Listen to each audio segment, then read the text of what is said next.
Hello and welcome to episode 120 of the Arena Regulars podcast. I'm Zach, And I'm Jeff. and we're your source for drunken Magic the Gathering arena content. That's right. A couple of regular dudes drinking some irregular beers and talking about MTG in particular, their online client, MTG Arena. And even more in particular, we are doing our happy hour episode for the March of the Machine set. It's happy hour over here, talking about all of the things we liked about the set, though maybe some things we didn't like about the set, and drinking some beers, which leads me to, of course, each week we both bring a beer. We drink Jeff's, then drink mine, rate them on a scale of bronze to mythic, and choose the best for last. So with that, Jeff, what's on tap? All right. I am super excited for this. So Yeah. Especially recently on the show, there's been a lot of talk about Mad Tom, which is one of my favorite beers. Goes way back. It's like one of the first craft beers I ever had. They have a thing called Twice as Mad Tom, which is the double version of Mad Tom. It's even better, and it's a beer I've rated Mythic on the show in the past. It's amazing. Today, we're trying a different double version of Mad Tom that just came out. It is called Major Tom. Yes. It is a hazy double IPA. And so I guess the idea is like Twice as Mad Tom is like their West Coast double IPA, and this is like the hazy one. So this is their sort of East Coast version.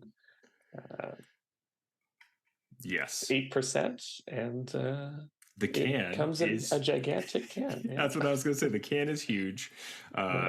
It's 568 milliliters, so we got a nice little extra bump there. It's Major Tom. Ground control to Major Tom. Yeah, I mean, of course, great name, right? Yeah, I love it. I was looking at it and found it, and I was like, "Oh my god, Jeff, have you seen this?" And Jeff's like, "Yeah, I have. I already have one for the show." So we picked him up, and it's perfect. I'm very excited for this. And it's going to be a very happy hour with that 8%. Doesn't even fit in the cup. It doesn't. I knew that I would have extra. Yeah. So I'll probably have that at the end. Maybe I'll forget about it. It'll be a little sweet treat. I don't know if anybody else does that, but sometimes I like a little sweet treat at the end. Anyway, we have some Magic news. Next week, Lord of the Rings, The Universes Beyond set for Magic the Gathering comes out on Arena June 20th. And then following that, the Arena Open July 1st and 2nd are also Lord of the Rings Limited, as well as the qualifier weekend, July 14th and 15th, are also Lord of the Rings Limited. So we will probably, as we've said before, focus on talking about the limited portion for the Lord of the Rings set, since those cards will not be going into Standard or Explorer. So we are more interested in seeing what the draft format is like on Arena, and that will be kind of the way that we handle that set. It's fantastic. I'm really excited that it's going to be in Alchemy and Historic as well. However, we will probably just not be covering that portion of the set. Yeah, exactly. Not formats we tend to talk about too much. Excited to do sort of a few limited runs of it. And I like this, we've talked about it before, but it's worth reiterating. I like this new system that when a set comes out, you have these like big online tournaments that are the limited for that set. So you won't feel too far behind because nobody's really mastered the set yet. Yeah, exactly. So we'll probably have some sort of a set draft primer for that right before the Arena Open. But this week, we're all looking to the past. We're looking at March of the Machine, Limited, Standard, Explorer, all the things that we have for Limited. Sorry, I'm about to burp. That was a burp.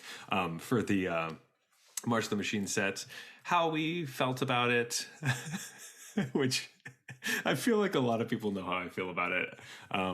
So I want this to be a true happy hour. So I do want to find the things I like about it. Not to, give anything away, but Jeff, let's start with you actually. March of the Machine. Yeah. In general, how do you feel about the set? When you look at the artwork and the packaging and what does it like evoke from you? So I think overall, high level, I think this set did a good job of like accomplishing what it set out to do, which is like it really does feel like there are cards from a whole bunch of different planes. It does kind of feel like a conflict because there are very clearly the Phyrexian and Phyrexianized versions of cards on each plane, and then Mhm. also the sort of defender version. It is really cool to like get to revisit just a few cards from some of the old planes that we haven't been to in a while. And then some of the new Phyrexians are also like pretty cool. So in classic Magic fashion, the art's great. Um, and then I think from a more targeted standpoint, the set, I really like it for constructed. I think it added a lot of really cool new cards, both to existing decks that were already around, but also allowed some new decks to actually become playable, like some new decks and archetypes to sort of emerge. And I think there's even more waiting in the wings. Like when I was looking through the card image gallery to put this show together, I was like, well, there's so many cards here that I kind of forgot about that I really want to brew with. I just haven't had time. Uh, Mhm. and so there's a lot of like all three levels are kind of hit. It adds something to existing decks. It created new decks or gave them something to stand on. And then there's a lot of like brewer potential in here as well, and some cards that I think, you know, they there could be an archetype built around them. Nobody's just done it yet.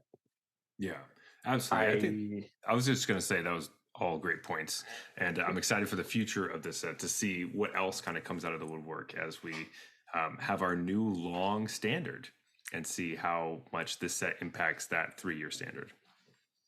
Yeah, the flip side of things is, personally, I didn't love the limited format. I just never fell in love with it. So we'll have to talk a bit about that. I think the really interesting topic of discussion from a high level viewpoint of was this set a success, yes or no, etc., is we're gonna have to talk about battles. Hmm. Um, and so I think that'll be pretty interesting.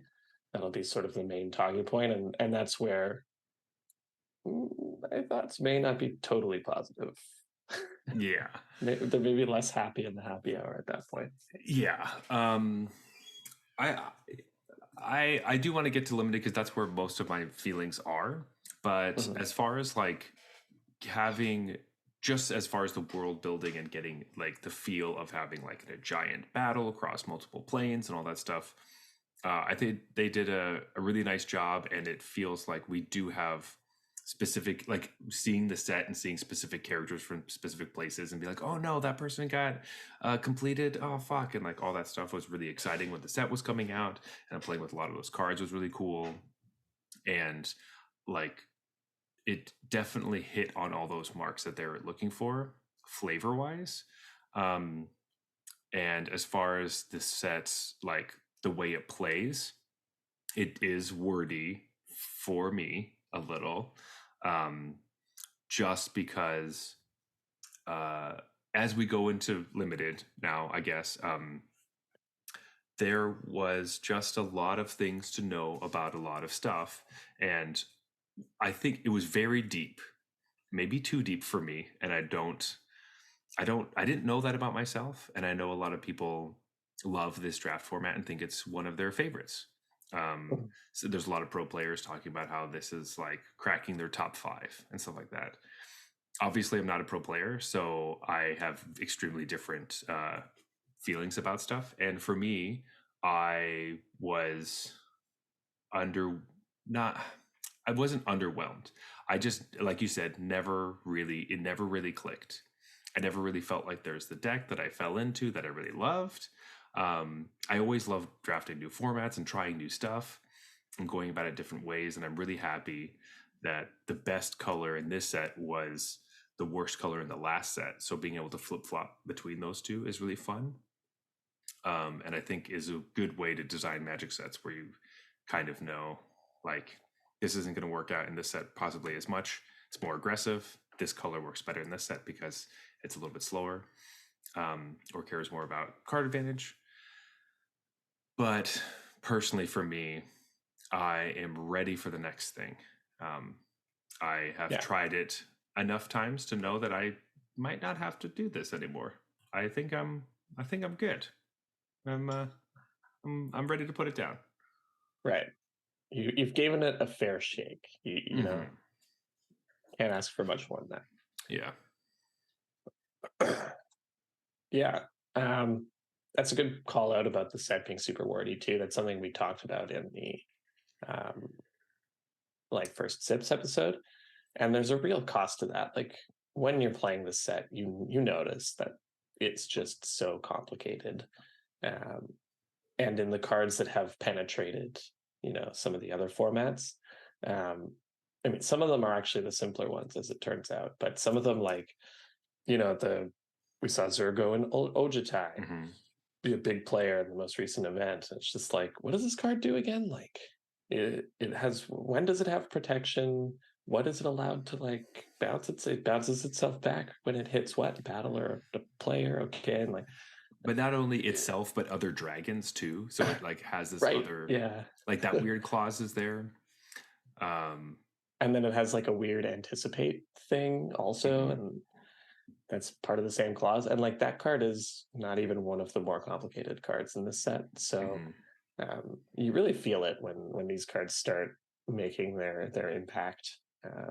It's just like, oh man, I'm gonna have to read this thing like 3 times because I keep forgetting what it does. Yeah. So it is nice to have cards like Yargle and Multani, which are just Yeah. like, this is the card. And you just don't, there's a bunch of words on it. You're like, oh, it's all flavor text. Oh my God. It's just flavor text. That's amazing. It's So they literally a did. card. It's Sorry. literally a card that just says, "This is the thing you sacrifice to fling." Like Yeah, that's what this is. basically. Yeah. How do you give this trample or anything? Anything more than it is. um, but yeah, and that's probably one of the things like this set will probably grow on me through the years because there are Mhm. definitely going to be cards that like sneak up and be like, "Oh, did you forget about this card?" And be like, "Absolutely, I forgot about that card because I stopped reading halfway through."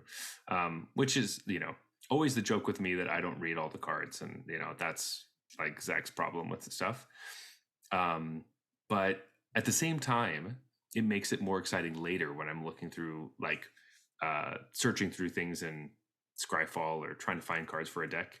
I'm like, oh my gosh, I completely forgot this card was a thing, and it might fit this exact type of strategy if there are a couple more cards that come out that help out with the lands deck or something.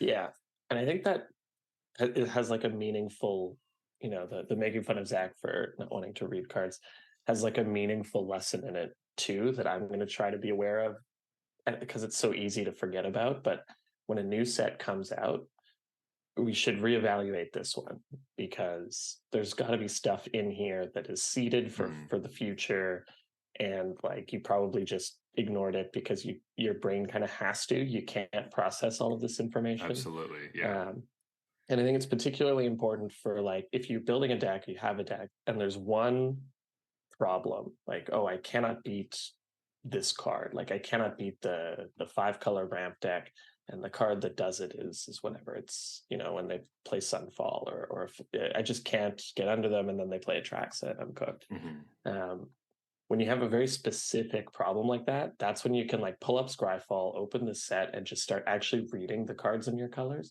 Because there's a reasonable chance that there's a card in here that just trumps, like just solves your problem. You just didn't know about it because you weren't explicitly looking for that at the time. And your Yeah. brain is filtering out information so quickly because it's like you have to be like, oh, I'm not interested in that card at the moment. I'm not interested in this one. This one catches my attention. Let's read that. Um, Hmm. just Absolutely. what you have to do. So I think it's super helpful. Just keep in mind, especially if you're frustrated by something, that's a good time to go be like, are there cards that just hose this? And Hmm. you might think, oh, like saying I have a hard time against 5 color, somebody would have figured it out already because um, that's a popular deck. Like, don't assume that, because I've often found cards that are just like perfect sideboard cards that nobody seems to be playing Yeah. because they're just too complicated. Like they didn't have a reason to show up earlier, Hmm. and like nobody gave them a second read. They just kind of wrote them off. That happens like all the time. Hmm. It's one of the problems of the like meta gets solved in a day. Is a lot of cards just essentially just get forgotten about, and that doesn't mean that they're useless. It Hmm. just means that they weren't they weren't relevant in the initial iteration of the deck that Yeah. then got like cemented. Hmm. And then there's like certain issues that people just be like, well, if the pros didn't find it, then like there isn't a solution. And Right. that's definitely not the case. And if you're interested in getting better at the game, um, work work through that stuff. Like maybe you have your pet card that you think like this is the card, and you're yelling from everywhere, this is the card that beats everything, and Mhm. no one will listen to me. Well, hey, you could be right. Just keep shouting it, show your deck lists and your stuff, and maybe one day it'll catch on. So Yeah. And it's just kind of, it depends on your personality, I guess. I find it fun to have that pet card. I'm like, mhm. how does nobody else see that this is the best card ever? It's so Uh, obvious. Yeah. yeah. Or like my reverse pet card, which I've done many times on the show, is like, how did nobody see that this card stinks? Yeah. And why is everyone playing it? What, they banned it? Are you crazy? I love that. If we could go back in time and talk to Jeff at like, last year in Kamigawa and be like, hey, Regular Bankbuster is going to get banned in standard. And you're going to be like, what the fuck? No. No. Though, to be fair, at the very beginning of that, if you told me that Fable the Mirror Breaker is going to get banned, I'd be like, really? True. Yeah. So Yeah. you never know. So that's a perfect segue into this set. Also, like, there are possibilities that we don't know yet, right? Yeah, exactly. So you can always, all the things we were saying earlier could possibly be true. The hidden potential isn't there yet. You never know what cards are going to print that make other cards so much stronger. Um, but at this moment, I'm happy we're moving on. I'm ready for I'm ready for something new, and I'm ready for the old card types again, and being able to put new card types to rest for a while. Um, Mainly, obviously, battles. I think that well, Jeff, I really want to hear your thoughts on it because it's probably smarter than what my thoughts are. So I I'll definitely piggyback wouldn't off say that. off of whatever you have to say. Um, Battle's no good. Battles Um, not good. uh, so I think battles play fine in general. Like the play pattern is sort of what's promised. Like Hmm. when I saw that, I read the card, I was like, this is probably how it plays. That does tend to be how it plays. I think there's a couple of issues I have with the execution here. The first one is like we already talked about, this set is so insanely complicated that um, the new card type, and then they didn't make simple battles either. They made really complicated battles, and it was just like, I don't understand why this was the way to. If this was like an absolute flavor slam dunk, Hmm. then maybe, which is essentially what they said, Yeah. is the reason all these battles are in there. To me, I never really agreed with that. I think it's like a flavor. It's okay. Like it Hmm. kind of makes sense, but it also kind of doesn't make sense. Um, so that's presumably why they did this. Is like, oh, we just have to do battles here. That's why we're going to do the more complicated version of, like a battle, The which is a siege. siege, Hmm. before the regular version of a battle. I think that was a mistake in retrospect. I think these Hmm. should have just been more normal cards, much simpler, so that we could understand like the intricacies of the play patterns behind these Hmm. things before sort of graduating to the like ridiculous versions. Yeah. My other main critique is there's way too fucking many of them. Like there's 36. so many battles that when I see it, I'm like, what does that do? And then luckily, if I play constructed, there's only like two of them that don't suck. Hmm. So nobody ever really plays any of them.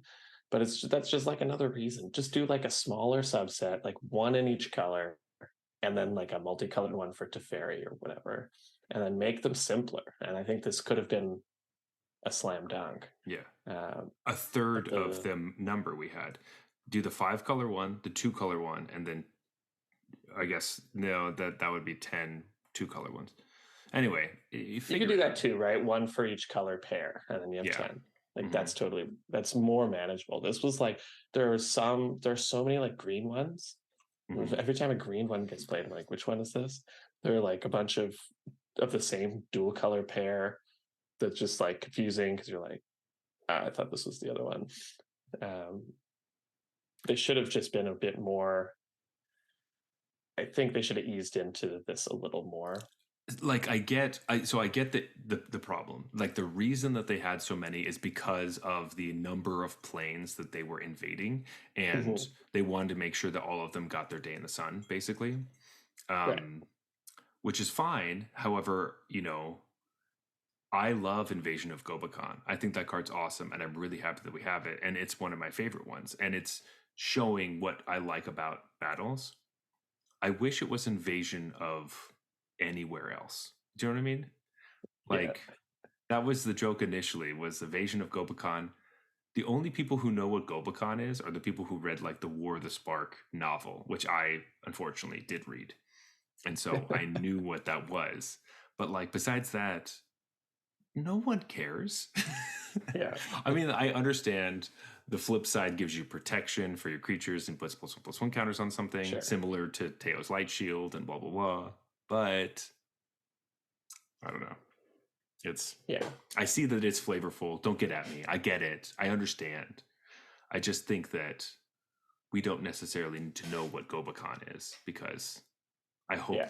I hope we don't have to. I hope we don't go there. You know what I mean? I don't Right. next year they're gonna go into Gobakhan, you know? It's like Yeah. everyone's got light shields. Every creature taps and prevents 3 God. damage or something. We have to And get into the Teo's light shield debate again. yeah. Oh man. That only like solidified our friendship, but whatever.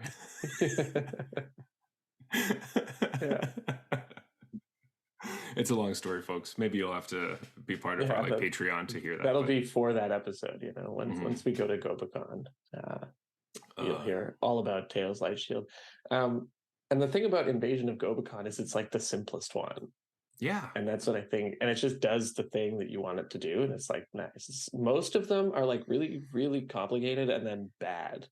You're like, why did I read all that? Why does this card exist? Like, is it just for limited? Were they just trying to make the limited form? Like, you don't need the complexity, in my opinion, to make a good limited format. Although it seems like every there's this pros like it because it's complicated, so then everyone else likes it because the pros like it kind of thing, yeah. uh, So which I tends just to yeah, happen. that tends to happen. I just want to say everyone out there who like is kind of waffling on this set, you're not alone. Don't think that Yeah. you're supposed to like this. You can like whatever you want. Um, Mhm. it was You're very allowed to dislike it. Like sometimes it could be like, oh, the pros all like this, so if I don't like it, I'm missing something, or it's because I'm not as good as them. Like, no, you're allowed to just not like something. yeah. At the same time, if you're listening to us talk about it like this, and you're like, oh wow, I really liked it. Like, you do you. If you really liked it, keep playing it. That's great. Yeah, absolutely. I wish I was you, honestly. It's Right. much better to like something to not like something because having more Yes. good things in your life is better. And I would rather like more stuff. Such a simple concept, but it took me so long to learn that from like a overarching life Yeah. perspective. Ugh, Green Day's the worst. What a horrible band. I don't like that. Yuck. Yeah. American Idiot, terrible. No. Meanwhile, you're like humming it, and you're like, Yeah. "Oh wait, I'm not No, allowed to like I this." can't like that. Yeah, Only songs from Dookie were good, but not American Idiot. Like stuff like that. Like it's fine, yeah. man. Like just If you liked all music, that would be sick because you could just find something you like all the time. Like no yeah. matter where you are, they're playing something you like. So it's same with magic sets, right? So I wish that like I think more so, and I think having that conversation has brought me to this point right now is that I'm more sad and disappointed that I didn't like the set. That I really wanted to like the limited format. And I don't think that there's something inherently flawed with it. It's not what I wanted and makes me sad. I was just hoping for something else or Yeah. So something. I think the battles provide a good transition. I don't think the battles are the only thing wrong with the set in terms of Mhm. why I didn't love the limited format, but they encapsulate sort of the reason that I've come to convince myself is the case, which is just that it requires so much upfront investment to play this set because it is Mhm. so complicated. So in order to get into this set, I have to basically either read a lot or play it a lot before I'm like really starting to recognize cards. Like there are so many just red battles that Mhm. all look very similar.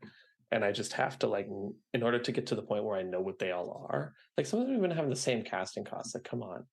I know like that's between a rare and a common or a rare and an uncommon, but still, it's like there are just too many things. They're too blue uncommon like uh, battles that cost 3 blue, and they have 4 counters or whatever. I'm just like, God, you're taking away all my shortcuts to like learn the card quicker. Mhm. Um, and it's so in order for me to get to a point where I'm really enjoying the set, I have to play so much of the set. And for me, it was too that request was too large for the original hype of the set to carry me through it. Because usually what happens is every set has upfront investment to get to a point where you're really enjoying drafting it, Mhm. like to keep it the longevity there. But you're so hyped about it at the start that you just draft to like build your collection and play the new set. And like it doesn't matter that you don't know what any of the cards do, you're still having a great time.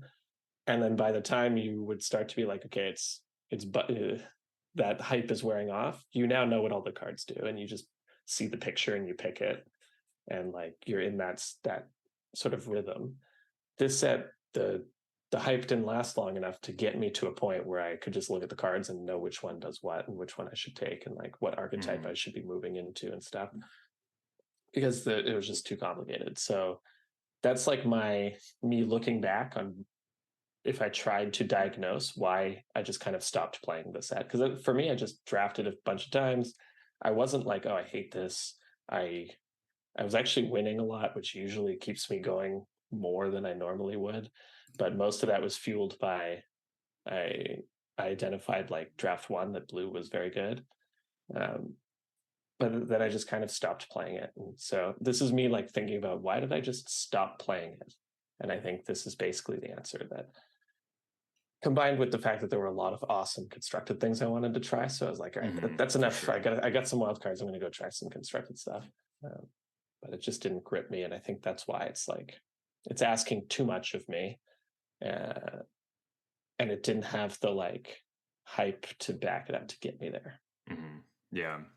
I think I had a very opposite situation where I just lost a lot and Yeah, would get to where I was like a glutton for punishment because I was just like, I'm going to go back in. I'm going to get it. I'm going to get it. I go in fighting 2-3. Okay. All right. Not so great. Go back in 1-3. All right. Maybe tomorrow I'll do it. Go in, get a couple 3-3s. I'm like, sick. Okay. All right. I'm not getting totally destroyed. And then you get a couple 0-3s in a row and you're like, I'm going to put this down. You pick it back up and you do it again. You're like, all right, well, maybe I don't need to play this anymore. So mine also is definitely, I was losing. So losing is not always fun. And you just watch your gem count go down and you're like, well, I think I have to stop doing this. And I'm not super invested in getting super into it. So maybe I just won't. Um, which is also fine. So, yeah, and that I mean that gets you down. Like even when you have one bad night where it's just a bad night, you're like, oh, yeah. that sucks. Like I committed some time to play this, and I just got my ass kicked all Mm-hmm. night. And you're just like, okay, I got to shake it off, get back in Mm-hmm. there tomorrow. And for that, when that happens a few times in a row, Yeah. um, it's disheartening. Sure. And this is like a thing that is a concept in gambling, like in poker. It's why you have to have so much more money than like you think you do in order to play like whatever blinds the $10 blinds say. You have to have so much more money than you think because even if you're really good and you're like 60% winning 60% of the time, if you play long enough, you will lose 10 times in a row. Mm-hmm. Like that's just going to happen even if you have a great strategy. I think it's similar in like, trading or whatever. You'll lose a bunch of trades in a row even if your trades are all good. Um, and so you need way more money than you think. And it's sort of similar in Magic. Like it can happen that you're not really doing anything wrong, just losing all the time, and Hmm. that's like soul crushing because you're like, what am I supposed to? Should I try to learn from this? Should I take like the wrong lesson away? It's also possible you were just doing the wrong thing in the format, right? Like, That's also definitely possible. Um, but it wasn't so bad that like I didn't want to try. I definitely played in person, and I was like, you know what, I'm gonna draft in person. It's so fun. Um, but uh, but yeah, I think it's time to move on to the next one and get my ass kicked by that set too, because you know what, I'm like I said, glutton for punishment. I'm ready for more. Let's move on to the next thing and get rocked. Um, before we move on to our worthless slots, I was going to say like, wow, I have so much beer left, but I even have more beer left because I know that I have this going on. yeah, Um, the battles are something that I'm really interested in because like yeah, the ones that made it into standard, as we start to talk about more constructed formats, which I have enjoyed a lot of the cards actually. Um, Invasion of Gobakhan made it into standard, as well as Invasion of Tarkir. I have seen. hmm Is there another one that you were thinking of besides those two? yeah. So I would say for me the biggest one after, or maybe even with Invasion of Gobekhan, is Invasion of Zendikar. Oh, This is right, right, right, right, the right. one Yeah. that fetches the two lands and it like combos with Mm-hmm. Topiary Stomper. Um, Mm-hmm. that one seems it might even be the most common one, just because it's played in all the 5 color control decks, and they tend to play a lot of it. Otherwise, I've seen like here and there. We've seen Invasion of Amonkhet make a splash in like the Mm-hmm. Reanimator decks. In the most recent standard tournament, Invasion of New Phyrexia was like a fun of in the Dragons deck. Mm-hmm. But for the most part, like yeah, those the ones you mentioned, along with Invasion of Zendikar, and then sometimes they have a random like Invasion of, is it Ixalan? The like smaller green one. Um, but I don't think that card's very good, so I don't think they necessarily should be playing it. Yeah. Um, I did run into a like a white black tokens deck in oh, I love standard that. that was I, playing Invasion of Tolvada, which I know you don't know dear what it God, is, but I definitely do not. I don't even it's a know what Tolvada is. I also don't know what Tolvada is. But so it's three white black for a five like defender battle siege, and when it enters the battlefield, you get to return target non-battle permanent card from your graveyard to the battlefield. So basically, the whole deck is like, it's fine if my battle doesn't flip because I'm just using it as a reanimation target, or sorry, spell. So they're using this instead of all the other pieces. However, they weren't reanimating like Atraxa and stuff, so it was totally reasonable. Um, but when it flips, it just says creature tokens you control get +1/+0 and have lifelink. And then at the beginning of your end step, you create a 1/1 white black spirit creature token with flying. Yeah. So it it was good enough to get there with whatever deck I was playing. I can't remember, um, because I didn't really know what was happening. I was expecting them to be playing a similar deck to what I was doing, and I was like, "Oh, something else is happening, and I don't know what's Yeah. going on." And oh, you're just flipping this thing for an anthem. Oh, that's a really bad. That's really bad for me Mhm. because you were at like 3, and now you're gonna gain a bunch of life. Yeah. That's because Yeah. all your Yeah. So creatures are much. tokens. This is really bad.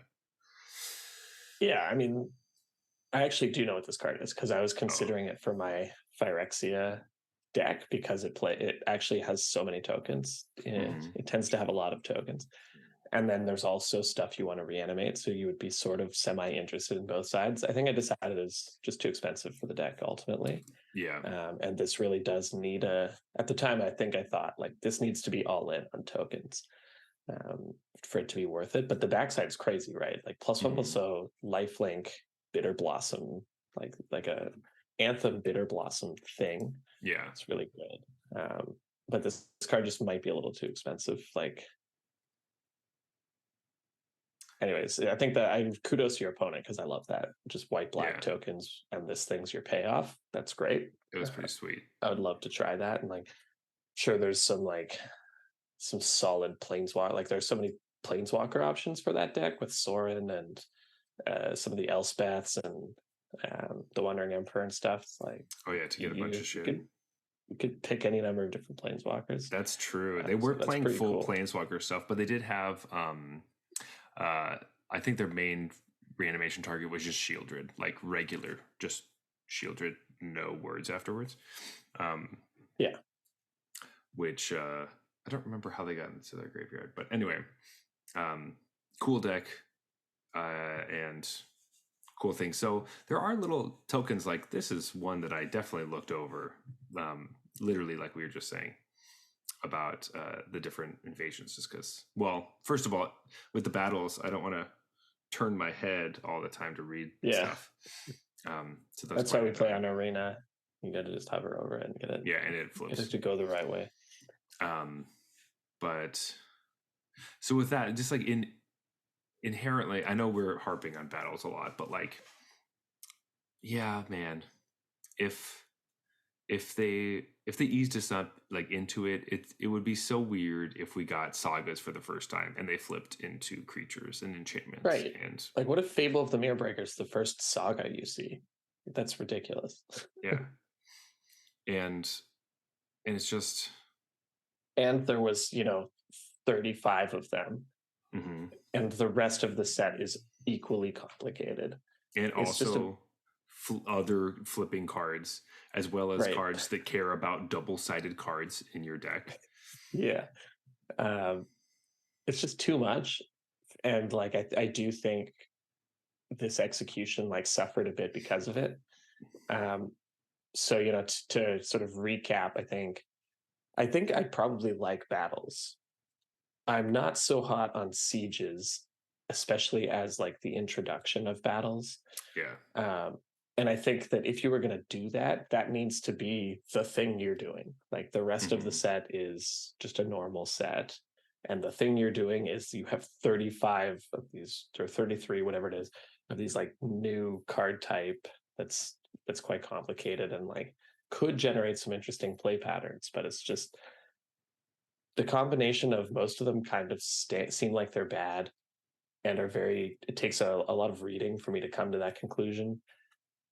And it's like a new card that takes me longer to parse. Like if I read a creature, I just have these auto like that casting cost is too high.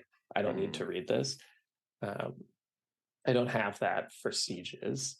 So to me, they just kind of got like left behind, and maybe the idea is this set's around sort of quote unquote longer as the newest set in standard. People are going to be going through the set to try and find new ideas over the summer, and then people will pick these up. But to me, it was just like, is this really how we wanted to debut an entirely new card type? It feels like kind of a wah to me. Yeah, a little. It definitely wasn't a home run slam dunk. Exactly. So yeah. And I think it could have been. It could have been if they just like had maybe the next set has, like we said, like we said, it's 10. They're simpler, or it's like this is the only complicated thing. There are a number of solutions, but basically it's just too much going on. These got kind of lost in the chaos, and just too many like really, really wordy bad cards that you didn't need them. You don't need those to exist. Yeah, it is that thing where like we won't get a palate cleanser. You know what I mean? Like throughout Magic, just in general, and especially with this time of the year, this tends to be a really complicated set at this time of year, right? Like last year, sure, okay, that was New Capenna, so like 3-color set, but they put it in this part. Before that, you get Strixhaven, which was also really wordy. Before that, you get super wordy Ikoria, which was really complicated with mutate and this weird new mechanic and companions and all this stuff. Before that, you get like War of the Spark. Before that, and you keep going back.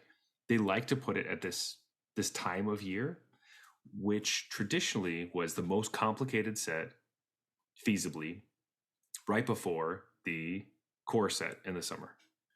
Now they took away the core set, Yeah. and now we don't get our palate cleanser anymore. So I don't know if they're thinking that something else will like let us decompress for a while and like relax over the summer, experience outside, and come back just for some fundamentals of Magic whenever it's raining, which is what core sets were all about. Not No. to mention being an awesome on ramp for new players. Because if a new player comes in and reads this set, like, what are they going to think? Oh, fucking kiss. Goodbye. Goodbye. Fuck Yeah. you. Fuck you. You can't play Magic. They're gonna go back to Hearthstone or whatever. Yeah. Like, this is insane. Like, I feel like we had someone ask us recently about like drafting this set. And honestly, I think my opinion would be like, you should, if you don't draft very much, don't draft this set. Like, draft something else. Yeah. It is great for the folks that want to draft it 100 times. Right. If They you're love draft, and that's what they do. I also love draft, though I don't have a bankroll to like be able to let me fight through a dry spell that they do. So bankroll, that's the word I was looking for earlier. And for the poker thing, just tried to blow past it. Yeah. I don't have that. So if you're ready to blow a bunch of money on something, sure. You know what, Jeff? I feel like we're falling down a hole. I'm bringing us down this hole, like full on. Yeah. But so I think Major Tom is bringing us down this hole, but it's his fault. But it's pulling me into outer space, and nothing really matters anymore. And I'm just floating around. Dude. Yeah, whatever, fucking whatever. One last high level thing we didn't totally touch on that I wanted your opinion on. Before we, I know we're already running long here, but with the long beer too. I just poured the rest of it in here. What did you think, or like, what are your thoughts at this point on the double legendary creatures, the team up pairs of legendary creatures? You know what? I'm really glad you brought this up, because I hate them. I really don't like it. And man, you know what? I was just saying about how I was trying to be more positive and like be nice. I know that they were really popular, and they are really popular, and a lot of people really like them, and that's fantastic. And I'm really happy with them. And I also, at one point, let's rewind in Zach's life. If you remember and have heard stuff, when War of the Spark came out, our play group, a few of us got together and we made commander decks that were like flavor themed. And so the flavor of my commander deck was Gideon riding Rakdos, because there was a moment in War of the Spark where Gideon rides Rakdos with the sword. I can't remember what it's called. And he's going to kill Bolas. Doesn't work, but like there's a card. Unlikely Aid is the card. Yes. Blackblade, I think. Blackblade Reforged, thank you. Anyway, so I thought that was hilarious. I thought, oh, this is so funny. There's like Rakdos and Gideon. You'd never expect this, and it's just hilarious that he's like riding on top of him. Now it's funny to me when I get to decide that that's what my commander deck is about, and I pick all the cards that say Rakdos and Gideon, and I put them together, and I just like, this is my jokey deck that no one really thought of. It's less funny when they give it to you, which is Commander's number one problem, is that they're prescribing you stuff. Yes, they are literally giving you prepackaged funny things. Hey, read this and laugh with your friends.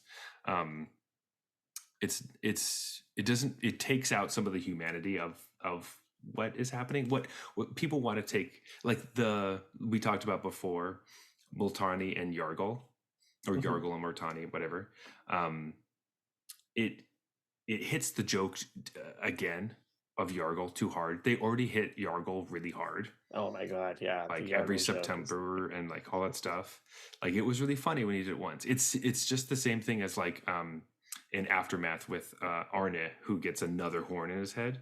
Like it's the classic like Disney and Marvel thing where it's like, hey, that thing worked. Let's do it again and again Yeah. and again and again until Yeah. it's just horrible. So that's how I feel about the team ups. I also already have a feeling of I don't like partner commanders when they made that in Commander. This is all back when I used to play a bunch more Commander. I didn't really like it. It just because it doesn't really like it's cool, the idea. I just didn't really like it and I never wanted to build around them.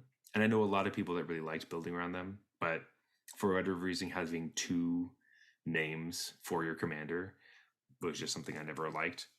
So this has the same feeling and it just comes across that way. So no, I was never really interested in these cards. I wasn't excited. Besides Thalia and the Gitrog monster, but that's mainly because I wanted to play Thalia and the Gitrog monster.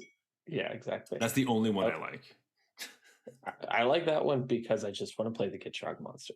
The fact that there's some sort of Thalia thing in there is whatever, but I just Thalia gives it first strike and makes their stuff enter tapped. So I don't care about that. That's like half the It's card. all about weird like land sacrificing and like milling. That's and what death touch. Yeah. Yeah, I have heard that some players complain about Commander that like they just not just in this creative way that you're alluding to, like this takes away some of your creativity because they're making the joke for you. Like just in general, they print new commanders that tell you exactly what to do. Like it's very clear what cards need to be go in your deck for this to be good. So it takes away some of the fun and creativity that happens there. I think that's just the natural progression. Like you said, with Marvel, it's the same thing. Like people react positively to something and they don't just double down on it. They 10 times, they go down 10 times on it until they photocopy until they see 2 years. Yeah. Until they see the money not come in anymore. And then they're like, okay, I guess it's dry. Yargul and Multani is a good example because like Yargul and Multani stats are double Yargul's, right? Like Yargul's a 9-3 and it's an 18-6. And I don't get it because like I don't think Multani had anything to do with doubling. No. Like when I saw that, I was like, oh, Multani must be at the very least like 2-star or something, where star is something. I don't think so. Multani was just like number of cards in hand or some shit. As lands you control, but yeah. Right, but like, well, I think there were two versions. There were two versions, but the most recent one, yeah. Yeah, we might be talking about different versions, but I also probably am just misremembering. But like, I didn't get this one. Like, why is this one just twice Yargul's stats? Like, because it feels very particular because they chose 18-6. But Multani is not also a 9-3. Multani does not, like, they should have. Multani has a bunch of abilities. Like, right. Multani is not vanilla. They should have picked like 2 vanilla creatures and just added their stats. Would it be funnier if it was like Multani and Grizzly Bear? You know, that would be hilarious. But like, I mean, it wouldn't be drastically better. It has the same feeling as like Multani and 15 squirrels or whatever. You know, like that's the kind of thing that we. Not Multani, sorry, a Yargul. Yeah. But yeah. Yargul and whatever. But, you know, through this conversation, it made me think of where Magic makes, and I think we need to get to the next segment because this has been going long, but I think Magic makes their best jokes in the artwork of cards. Most of the time, I think that when a card is designed a certain way, the joke doesn't always land. Like sometimes there are little ones with different mechanics and stuff where it's kind of funny, but the jokes I've really enjoyed the most, I think, are in the art. So like either it's a joke like remember in Tarkir where there's like the it's like Epic Punch or something. It's a fight spell, and it's like a guy punching a bear, and then there's like one where he's now punching a dragon because dragons come back, and then they made an unglued version or unhinged or whatever, that unstable, where it's a bear punching a dragon. Like that Classic. Is like a funny Magic joke that I really like. or they have different pieces of magic art that fit together and make funny things, or like um, uh, funny other stuff just with like different types of creatures, or like totally lost and then and kind of making him a creature or whatever. Those little things are nice and I like those. Mhm. It's less funny when it's like feels like huge big things where it's like, hey, here's two random fucking beasts together, or like Yeah. here's like no one's ever really excited when they say, oh, it's mind rot stapled with whatever, you know, like that doesn't make you excited for something. So when it's like two cards literally stapled together, it's like that's not exciting, and it's not Right. really fun. But that's Yeah. also my own opinion, and you're Again, entitled to yeah. yours. And people feel free to disagree. You know, if you Yeah. like them, that's awesome. If you Um, like them, please at us at Arena yeah. Regulars on Twitter and Instagram, because honestly, I want to have a fight with you because you're Yeah. totally wrong. No, we're gonna go a different way on that one. But all right, we're gonna double down on that. Like, if you like them, you're wrong. Mhm. And at us, come at me, Yeah, bro. come at us. These Um, are lame. the only thing I was gonna say is like, I'm glad you brought up the bear punch because, like, when you were talking about Gideon riding Rakdos, like, Rakdos. I know that happens in the story, but it only actually happens in one card that's like an instant or something, and it just Hmm. has Gideon riding Rakdos in the art. It's not like Gideon and Rakdos with that back to back, like Yeah. smiling at the cat, like in a buddy cop photo. Mm. Um, and you appreciated that way more. So that's another card that like it actually exemplifies your point. And I wonder if a lot of people were like you and loved the idea that Gideon, in this trying time of this war, Gideon and Rakdos had to come together, and they just like milked that in this one. Like, I wonder if that is specifically the thing that made this happen, that people liked that. Um, because it's exactly the same thing now that you mention it. Hmm. Yeah. um, So, and if they made a card that was called Gideon and Rakdos, I would not have liked it nearly as much. right. A lot more people would have a Gideon riding Rakdos commander deck, but Hmm. you would not. Correct. I would not have, not even a little bit. Because it So, would be like Gideon riding Rakdos is my commander. yeah, which is a dumb name for a card. So,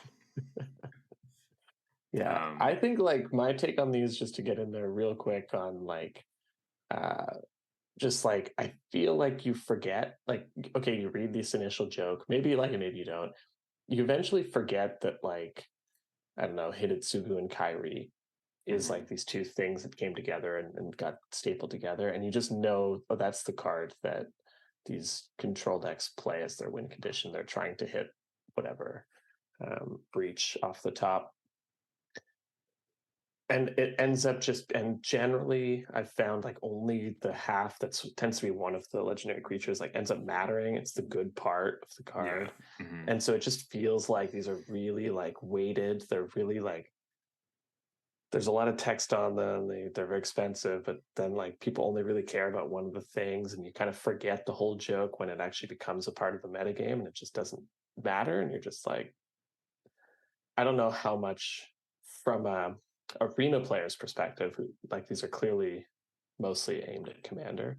From Hmm. arena player's perspective, it just, again, with the battles, it feels like unnecessary added complexity.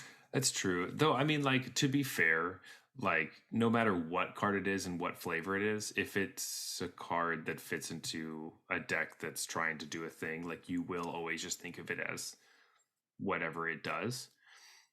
If it's like played at high level stuff. But you are Yeah, right that for the most part, you're really looking at one portion of it if it's going into any deck.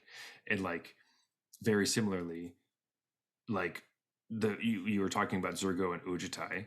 So the mhm, only reason that that card was in that deck is because it has flying and haste and it has hexproof at that turn.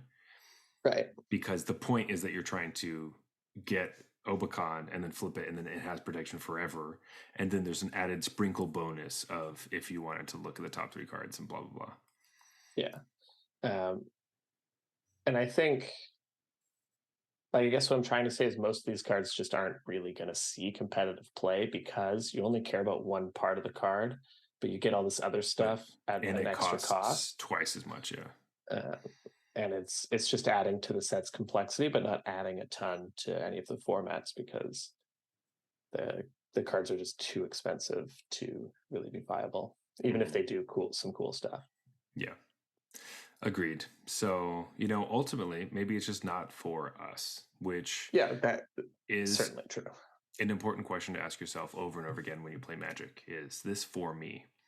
And that is a question we asked ourselves about the Lord of the Rings set, and we realized that the draft format is for us, but the rest of it is not. So, um, and being able to go into this, I actually feel so refreshed walking into a new set without having to I haven't looked at the cards really. I'm excited to open packs and not know almost anything. It's going to be amazing. Yeah, Like good old days. and there's yeah, yeah, exactly. It's gonna be fun. Yeah, it's going to be a lot of fun. Jeff, let's go to a beer break. Let's get some more beers and let's talk about our worthless lots and see if they held up over time. Sounds good. All right, Jeff, I got a beer for us. It is one that we've had for a long time. And when I say we, I mean like Canada. Yeah. And it's surprising that we haven't done this one before. Like, Mhm. it's probably one of the first beers that I actually tried when I came to Canada. So that is Great Lakes Canuck. It's their pale ale. It is 5.2%, and it's got this nice picture of me on the front. Yeah. Which is really nice. But anyway, you can find this a lot of different places. It's very classic, made in Etobicoke. So anyway, let's crack it and see if it can beat Major Tom. Yeah. I just happen to be wearing my Team Canada like soccer one here. Oh, I didn't know you were gonna pick Canuck, but yeah. Yep. I just thought I'd like to have both these guys back to back and have our double IPA and our pale ale next to each other. Just see if we want something a little also smaller, a maybe little maybe people taller. don't know this. I just realized, but for those who might not know, Canuck is like a slang term for a Canadian. Yes, it is. Yeah. It's over in Vancouver. It's Their their hockey team. hockey team, Yeah. right? Yeah. So you hear it a bit more over there, but yeah. Anyway, that's it. Cheers to this beer. Mm. Anyway, Jeff, let's go into our worth a slot segment. So, as you know, most every set, we do a worth a slot during our first Sips episode for the cards we believe are worth a slot in your standard deck, usually standard deck. Now, in our happy hours, we like to look back on those cards and see if they actually were worth a slot or if we were just blowing smoke up your ass. So, are we ready to look back at our cards? Let's do it. So maybe this is a good time to sort of bring up this mini discussion, but It's like true. It's true. we are doing this where the slot or sorry, this Happy hour. happy hour. It's sort of an interesting time because like we don't really have a set for our intents and purposes that is coming in to replace this one. Mm-hmm. But we decided for limited, it makes sense to do the happy hour at this point because we have Lord of the Rings coming in and replacing limited. But these are all mostly constructed picks. So we're sort of a bit early on evaluating these. Basically, what we're saying is that some of them might seem like they're not good enough yet. However, we still have the whole summer to give us time to show you that they're still good. That's a more succinct way to put what I was saying. Yeah. Basically, I did very poorly if we were like looking at the landscape today. So I just want to give myself that excuse, that back door that like, hey, there's still time. But it's not just you, man. I got some stinkers. So there's a possibility that there's still hope up there. Though Jeff did put some handcuffs on himself and decided he wanted to do it a very specific way this time around, but that's fine. Though, with that being said, I guess Jeff, let's just start with you then, since we're already talking about you. What was Yeah. your layup? Oh, by the way, if you don't know our worth of slots, we do all of them basketball themed. So, of course, we have a layup, a 3-pointer, and a half court shot. Obviously, meaning easy, harder, and hardest uh, to make it in the basket, and or Yeah. most least I likely like. to go in the basket. That's what it is. Yeah, that's the way I like to think of it. Yeah. Probability. Yeah, probability. There we go. Thanks, Dr. Math. So if you were Steph Curry, these would all be sure Mhm. things. But like because you're us, they actually Yeah. have different probabilities of going in. It's true. I'm glad that you said Steph Curry. That makes me really happy. Anyway, Jeff, what's your layup? What's the card that's absolutely for sure going to make it in your standard deck? Like, really, just it's Okay. on everyone's radar. So my layup, my sure thing to see play in standard was Stoke the Flames. For those who don't know what Stoke the Flames is, 2 red for an instant with Convoke that deals 4 damage to any target. So that was my way of saying this may not have panned out yet. Yeah, I still think this card is really, really powerful. I do know that mono red is kind of on the rise in standard over the past week or so. I've been seeing it a lot. Like, I haven't been seeing it personally, but I'm seeing it pop up like on the internet, and you've been telling me you've been running into it. I don't know that the lists I'm seeing around haven't played Stoke the Flames, but I think there's room for it to be played there because it's a very creature heavy deck, and like getting that free spell to give you some reach in the late game could be something that the deck needs. So I think it's still possible. The card is individually powerful enough. I also think there could be some red-based creature decks that aren't mono red that appear maybe with when new sets come out or just later on to take advantage of this. But so far I can't say that this layup, I'm going to say it's still bouncing around the rim. Just roll it around. I think that there might be a possibility of like, that what was that? It's like a is it creature that whenever you cast instants and sorcery spells, you make a 1/1, or non-creature spells, you make a 1/1 soldier whatever artifact thing. So in a deck like that, might be interested in this card. Being able to like a spells based tokeny creature deck. So there's still time. And that's where this really shined the first time it was printed. It was kind of in combination with a red card that was just 3 mana, make 3 1/1s. And that really accelerated how powerful this card was. So as soon as people start playing sort of more token-based strategies or anything like that, this card really jumps in value. But I honestly think just the base card of like 4 mana, instant speed, damage, like this is like, it's just really efficient. Because you can make use of any extra creatures you have lying around that weren't able to contribute. For sure. So I think this card is better than it looks. It might be a little underrated at the moment. Interesting.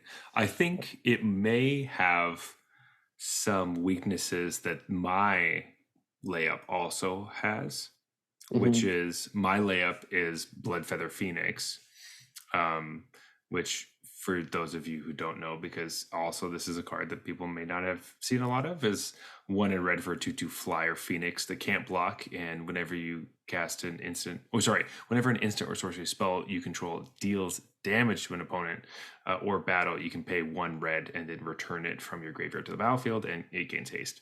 And so it's a recursive threat that can be good in spell slinging decks like that. And mono red at the moment has some good instant sorcery spells that deal damage to opponents or battles.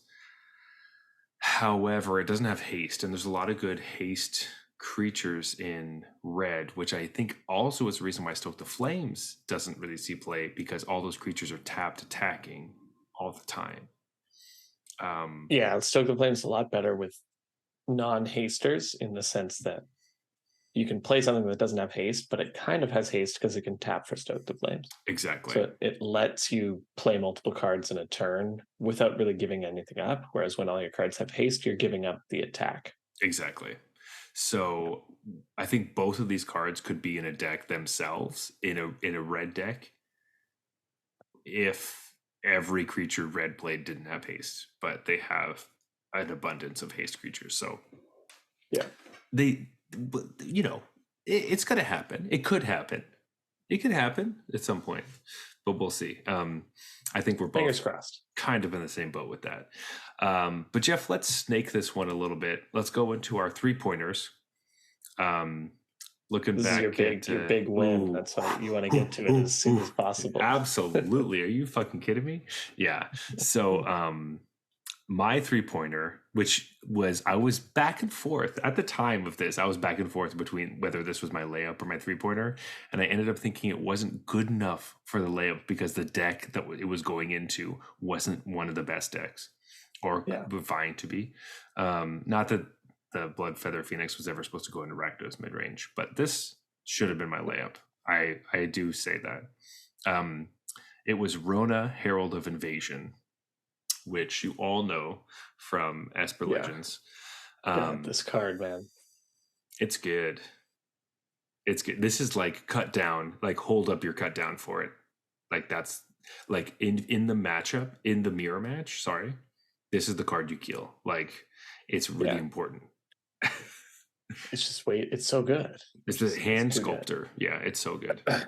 Plus, like if they ever drop Shieldred, they're gaining like 6 life off it. Yeah, it's that's like the minimum. Yeah, it's 4 at the minimum, but like probably more. Yeah. So this card's great, and the upside of flipping it into its other side, I've never seen it happen.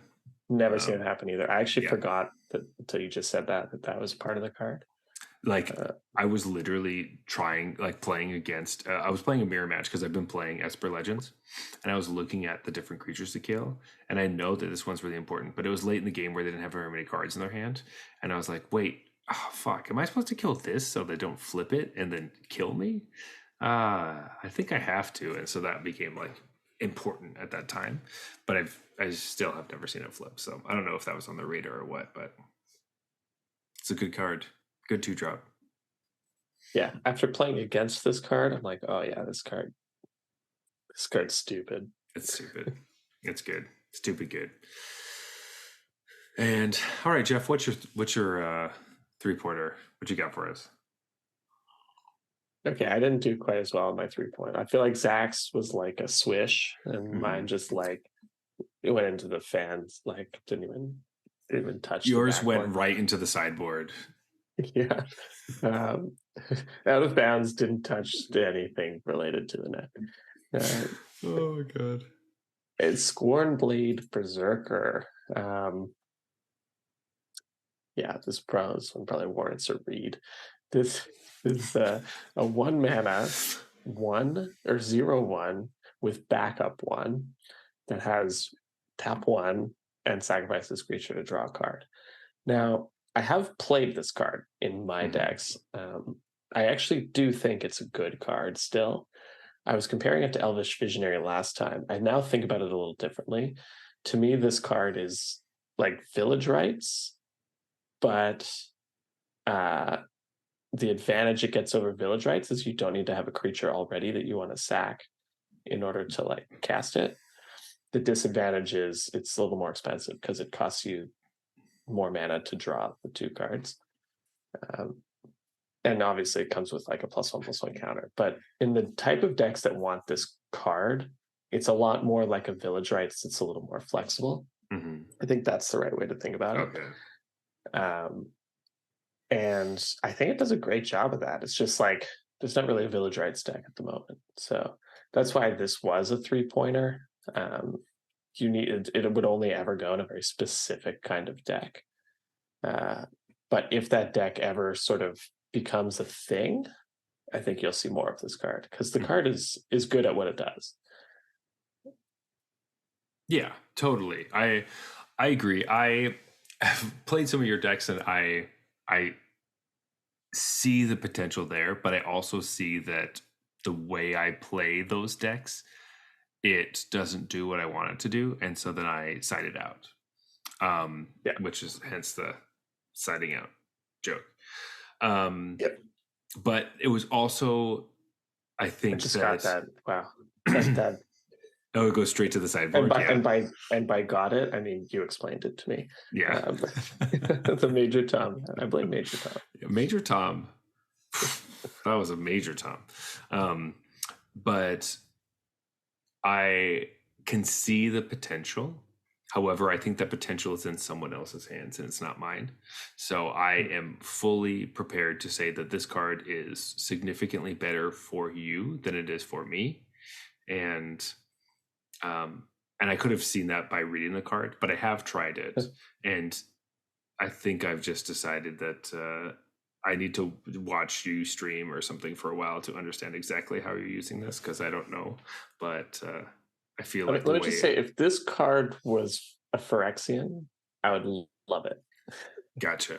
For sure. Because I've even been looking for the second one drop in that deck. I've tried everything.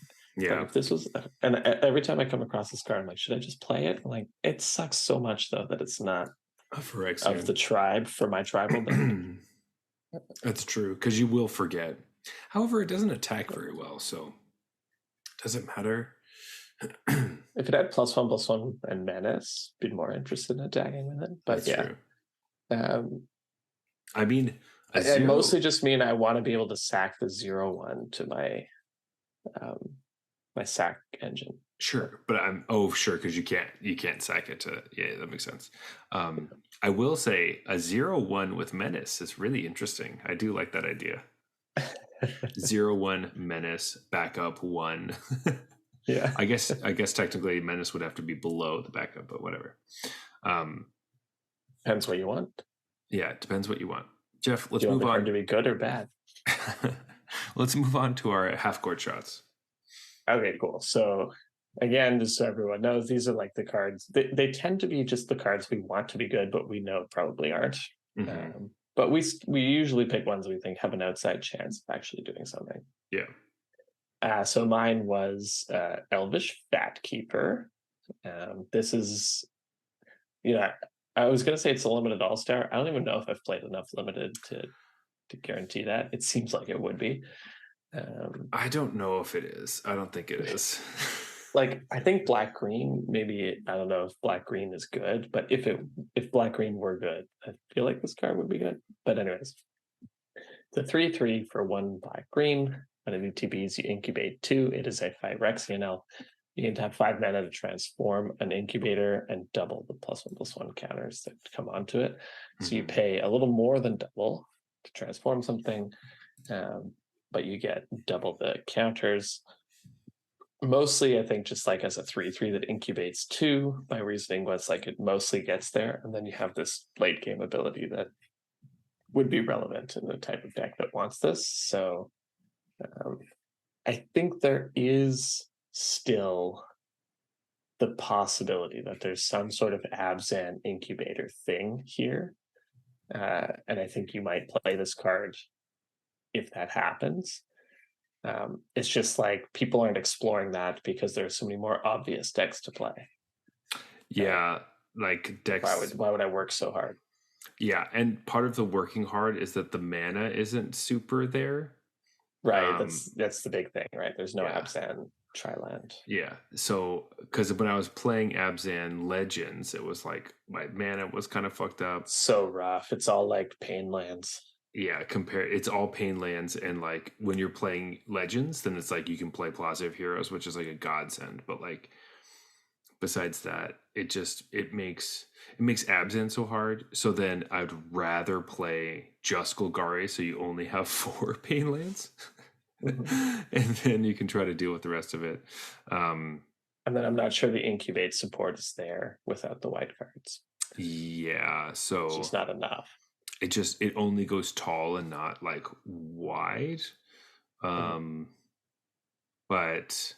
I do think, a 3 mana 3/3 which incubates 2 in limited is good. As far as like talking about it as a limited all-star, I'm not not saying too much, but it is hard because the other slot you have in this deck for 3 mana is like Glissa.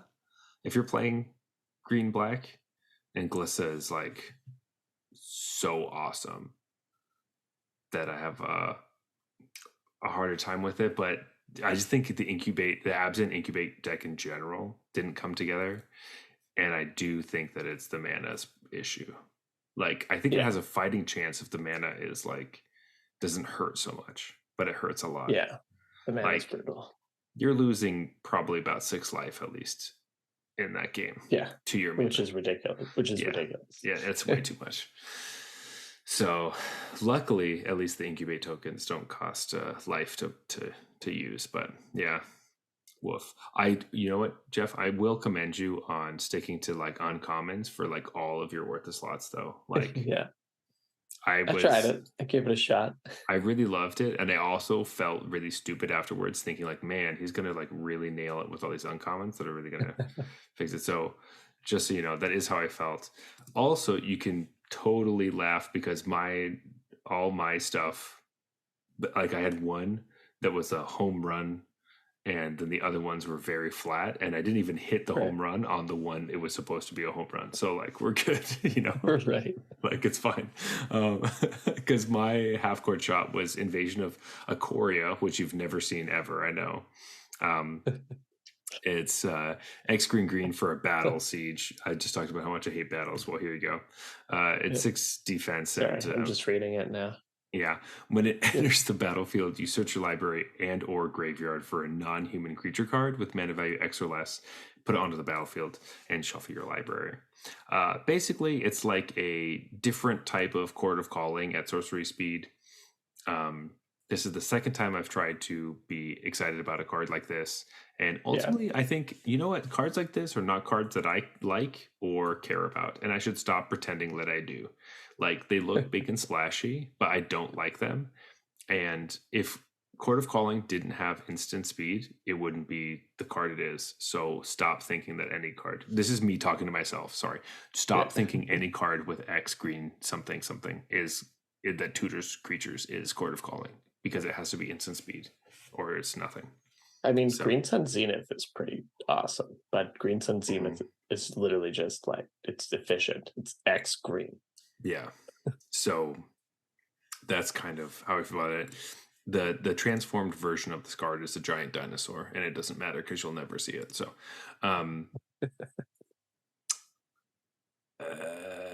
yeah, this is the idea that green would resurge in the set because of all the green support that we were getting. I do agree that there was some good green support. I don't agree that it actually came back or anything happened, or it doesn't matter. Even with the bannings, you know, we don't have a mono green stompy deck. Tribute to the World Tree didn't survive. Pelucranos Reborn isn't strong enough. We haven't seen it, so not yet. You keep trying, green mages. Yeah. We had a summer, and if you could make Invasion of Ikoria be like the all-star of your deck, that would be amazing, and I would love it. So please do that. But yeah, sorry. Wah wah.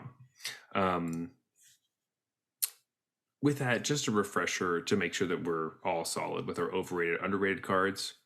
I personally picked Eurobrask as being overrated, which, whether people were actually overrating it at the start or not, maybe it was just me. I think that's what we landed on. It was I was overrating it, and I have in fact decided it was bad.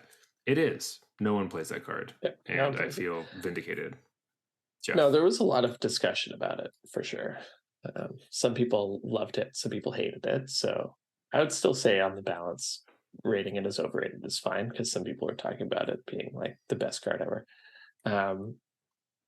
I put Monastery Mentor. Probably the exact same thing can be said. I never seen anyone play this card, but I've also never seen anyone try to play this card. So was it overrated? Like, or did everyone just know it was terrible? Yeah, that one's hard. You picked an underrated card, and I didn't pick any because the set did not give me an underrated card in my mind. But what was yours? All right, so I picked Invasion of Segovia. Hmm. This is the token maker, Blue Invasion. It makes two Krakens with trample, and then it flips into like a serpent. Um, I again, it's hard with these. Like nobody plays this card, so it wasn't Hmm. like, haha, this card was played like I predicted. Um, but I still think I think there are a ton of cards in this set that people just aren't even trying that have some potential. I'm happy that this was on the list because I forgot that this was a card. Even like whatever, like the 2 months it's been since we've looked at it. Yeah, And this card is like awesome. And I would totally like if someone played this against me, I'd be so stoked. Because this yeah, card is awesome and should be played. So I don't I it you know what? Honestly, going through this list again is making me more excited for this summer than I was thinking.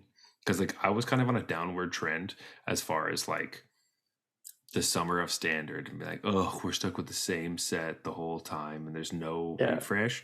And now it's like, look at all these cards that maybe got unlocked with some of the bannings that people aren't even thinking about yet. So, yeah. That's what I was saying when I like was looking through the card list to prepare mhm, for this show. I was like, oh yeah, that card and that card and mhm. that. So It's awesome. it's it's awesome. I unfortunately did not have an underrated card, but we are moving to the last portion of our happy hour, which is our favorite cards. These don't have to be good. Yes. These don't have to be whatever. They're just our favorite cards, and we're going to do four different, I don't know, uh, portions of this, which is limited, standard, explorer, and art for the cards. So, uh, Jeff, I'm going to start. Um, Mhm. for limited. Now, my favorite card. I was going back and forth about this for a while, but this card fits the bill perfectly because it is a card I could never pass whenever I saw it. And I think it's the number one reason why I have not been able to be successful in limited. And that is a card we've already talked about tonight, but it's Thalia and the Gitrog monster because I opened that and sealed when I played it. I forced it into my like pre-release deck, and then when I was playing again at the regional championships, I picked this card again, and that was just the worst decision. But for whatever reason, I see that card and I must need it and have it. So every time I see this card, I pick it. So it has to be my favorite limited card because I don't know why, but I just pick it every single time. I love picking a mythic rare as your favorite limited card and actually having a reasonable explanation. That's great. And especially because it's a team up card that I hate team up cards. Yeah, yeah, it's just like I hate this everything about this card, but I love this card in But limited where it's not good. yeah, it's definitely not good limited, but there's a part of me that must love it because I can't stop picking it. So this is more of a Yeah, subconscious choice, you know, yeah, like there's some part of me that loves this, but I cannot tell you why. I don't know why. that's amazing. Yeah, for me, I feel like basically I didn't play enough limited, maybe, but basically I identified early on that Knights was my deck, and Hmm. Knights just kept coming to me. So I drafted a disproportionate number of Knights. And so this was the card that I'll pick because I drafted so many of these. And I just when I read the card and understood what it did, I was like, this is so stupid. But that card is Xerox Strobe Knight, uh, which is like the 2/2 flying vigilance that makes Yeah, more knights. I think it's Which is like Xerox. Xerox yeah, is what I call them. it's actually yeah, photocopy of a strobe Hmm. knight. Yeah, Uh, I mean, he does like make copies of knights, exactly. sort of. So don't you think Xerox strobe knight? Yeah, Pretty good. Xerox, good Hmm. old Xerox. I don't know. But I remember like playing only a couple of games with this card, and you're like, wait, what the fuck? This feels Hmm. so unfair. It has flying vigilance.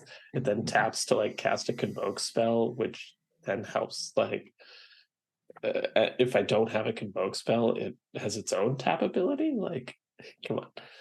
Uh, but yeah, that was the card that derailed my drafts the most, because I was like, oh man, there's a Strobe Knight and it's like fourth pick. Guess I'm going Knights again. Yeah. Love it. Oh man. So Jeff, with standard, do you have a favorite standard card? Now, I do want to remind everyone, this is technically the March of the Machine happy hour. However, we are including Aftermath cards if they happen to come up, because, well, sometimes they do. And they're, we have no real happy hour for that specific set. We're going to lump it all together. So, not to tell you have to pick an Aftermath card, Jeff, but that wasn't the lead in. But I just want you to know that it's on the table. Yeah, no, that's a good call out. I totally forgot about Aftermath. Yeah, no, my favorite standard card, without a doubt, is a little known sorcery called Glistening Deluge. It's 1 black. You gotta be fucking kidding me. No, there's no way. That's a fucking lie. You're lying to me. You son of a bitch. No. I feel like the Toxic deck was just overpowered, and finally we get an answer to it after all this time getting beaten down by Toxic. Fuck you. Finally. No, my real choice was between Ob Nixilis and Bloated Processor. Maybe it's recency bias, but I decided to go with Bloated Processor. Nice. That card is just so good. I wish it could sack itself, but I also acknowledge that if it could sack itself, it would be busted. It's a great card. It's so good. And I, at this point, have played more of this than I've played with Ob Nixilis, but both are top tier sacrifice deck cards, and I wish they went in the same deck. That's all. Yeah, I think that I also wish that Bloated Processor sacrificed to itself, just because Sunfall exists. Yep. Yeah. It would just make the deck a little too impervious. Like, it makes you realize how dumb some of the old sacrifice cards were. Like, because there's literally nothing you can do. If I have this on the battlefield, there's nothing you can do about that. Like, I'm going to sack my whole board and then sack this and get a huge token. Like, yeah, that's like every single time. Like, that's just what's going to happen. Nothing you can do. So you have to wipe the board that will do nothing and then kill an artifact. So it would be a little too good. But I still am sitting there when they Sunfall and being like, oh, this card should sack itself. You're like, I need a Village Rites in my deck, or Corrupted whatever, because it's the same card. Feels very much like a less extreme version of like the backside of Fable should have haste. It totally it actually definitely shouldn't, but but it feels like it should. Right? But yes, it would be better if it did. I was looking at a couple different cards for my favorite standard card from the set, but I think ultimately the one that stands out the most actually is from Aftermath, which is Calyx Guided by Fate. This card was one of the ones where we were reading it and you're like, you should know what this card does. And I'm like, yeah, I didn't really care for the first Calyx, so I didn't really care for the second one until I actually got to play with it and really do it. And oh, buddy, it's so good, so nice. It's a really good, fun card. It's also so interesting because it's another piece of the puzzle of like an interesting auras deck / enchantment deck that like does card advantage differently. It's like, hey, here's more white card advantage, which is so interesting. And like everyone's like, oh, we should just let them draw cards. No, it's more interesting to let them draw cards in ways that other people don't draw cards, which makes it really cool and fun. Like, absolutely. Like, it's deck building restrictions, and I get good card advantage, but from a weird way you don't expect. And it has some conditions, but it's still really powerful. So I think this card did a really good job of that. And I would like to continue to see enchantment-based card advantage this way, as opposed to more enchantresses. Like, hey, play enchantment, draw a card. That's boring. I'm tired. Like, not that I'm tired of it, but like it's boring. It's just there's so many. So this is so much cooler, and I really like it. Calyx is a really cool card. So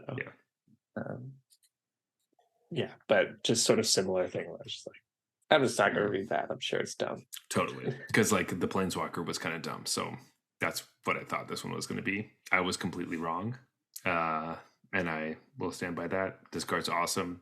Loved it. It's the best card in Aftermath. Well, second best. Third best. I forgot about Nissa. Yeah.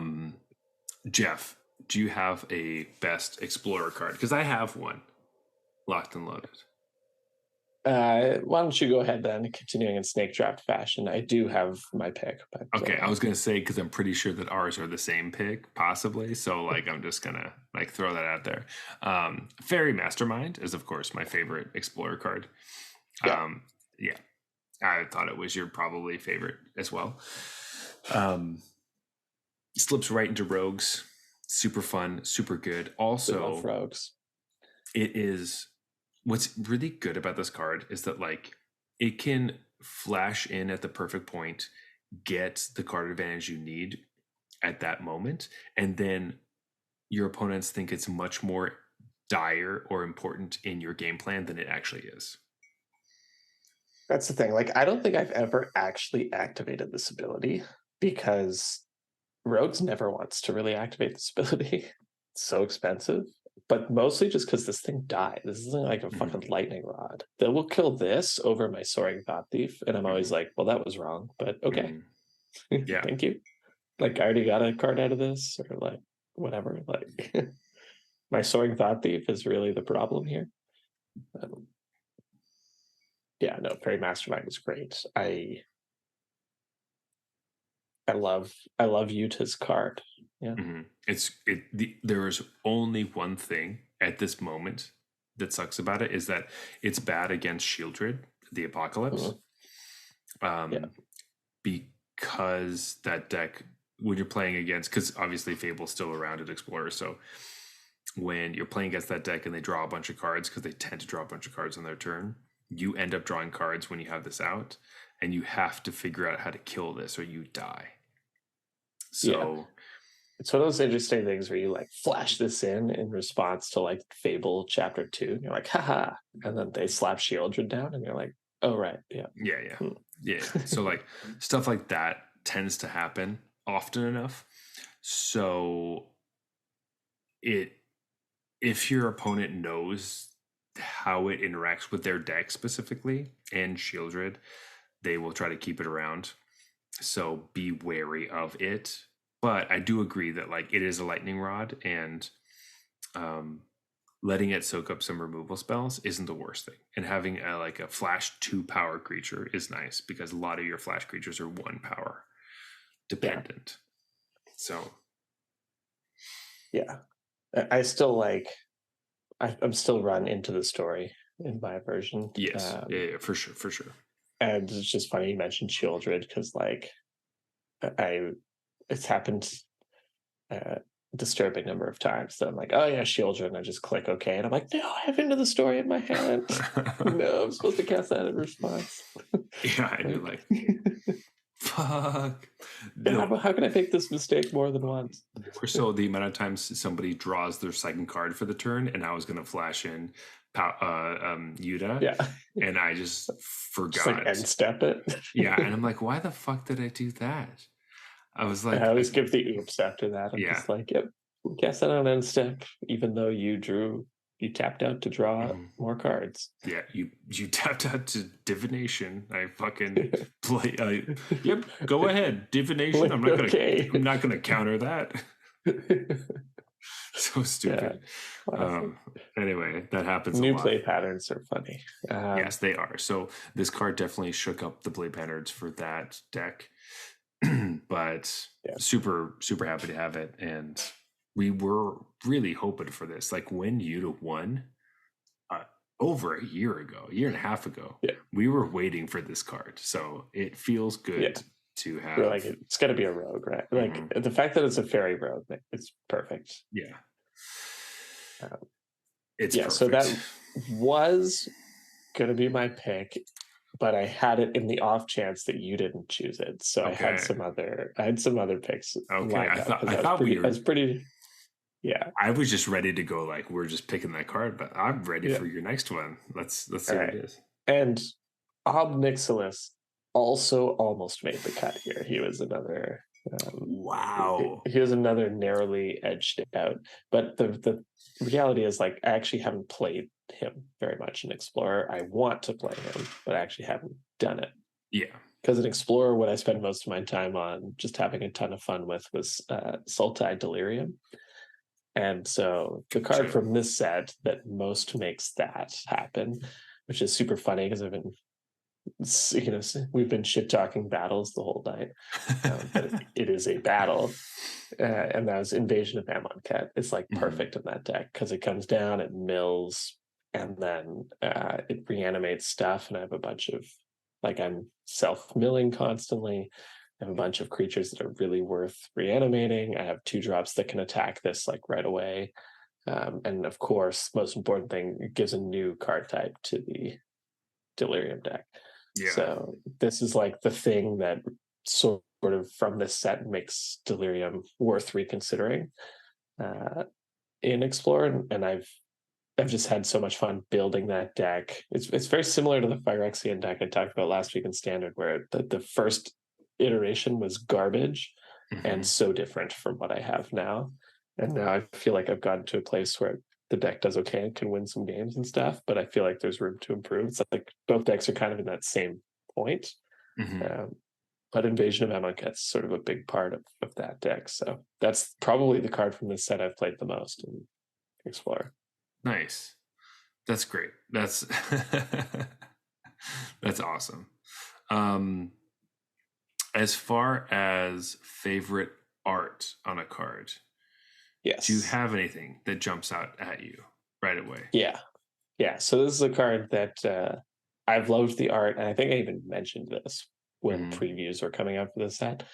I've loved the art on this card, and now it's a card I play all the time as well. So I just get reminded, and it's really cool. Mhm. And it's to the point where, like, I thought about, oh, I love this card. Maybe I should buy the alternate art or whatever for however much gold Mhm. of the cool version. But I'm like, I just like the original art better, and that's Elishnorn. I think the art on this card is Oh. super cool.